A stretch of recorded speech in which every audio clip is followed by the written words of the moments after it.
Hi all, welcome to football arena. Spanish super താരമായ Nico വില്യംസിന് FC ബാഴ്സലോണയിലേക്ക് വരാൻ താല്പര്യമുണ്ട്. അദ്ദേഹം ശ്രമങ്ങൾ ആരംഭിക്കുകയും ചെയ്തിരുന്നു. ബാഴ്സ ശ്രമങ്ങൾ ആരംഭിച്ചിട്ടുണ്ട് എന്നുള്ളത് മാത്രമല്ല, നിക്കോയും ബാഴ്സയും തമ്മിൽ പേഴ്സണൽ അഗ്രിമെന്റിൽ വരെ എത്തിയിട്ടുണ്ട്. 2031 വരെയുള്ള ഒരു കരാറിൽ ഒപ്പുവെക്കാനാണ് ധാരണയായിട്ടുള്ളത്.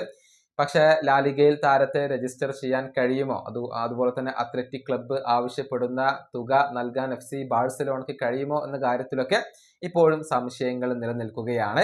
ഇതുമായി ബന്ധപ്പെട്ട കുറച്ച് വിവരങ്ങൾ പ്രമുഖ മാധ്യമമായ സ്കൈ സ്പോർട്സ് നൽകിയിട്ടുണ്ട്. അതായത് നിക്കോ വില്യംസിന് വേണ്ടിയുള്ള ശ്രമം ബയേൺ മ്യൂണിക്ക് പൂർണ്ണമായും ഉപേക്ഷിച്ചിട്ടില്ല എന്നാണ് സ്കൈ സ്പോർട്സ് റിപ്പോർട്ട് ചെയ്തിട്ടുള്ളത്.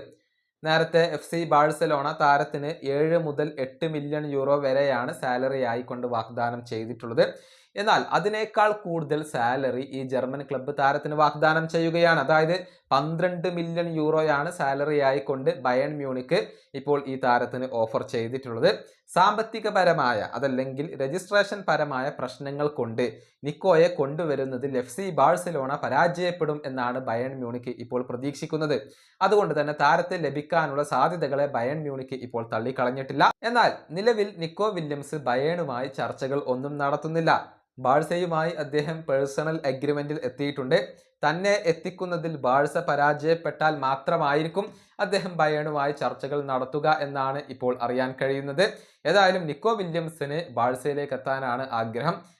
അദ്ദേഹത്തിന്റെ ഭാഗമൊക്കെ ക്ലിയർ ആക്കിയിട്ടുണ്ട്. ഇനി FC ബാഴ്സലോണയാണ് ഇതെല്ലാം പരിഹരിക്കേണ്ടത്. ഈ വീഡിയോ അവസാനിപ്പിക്കുന്നു. അടുത്തൊരു വീണ്ടും കാണാം.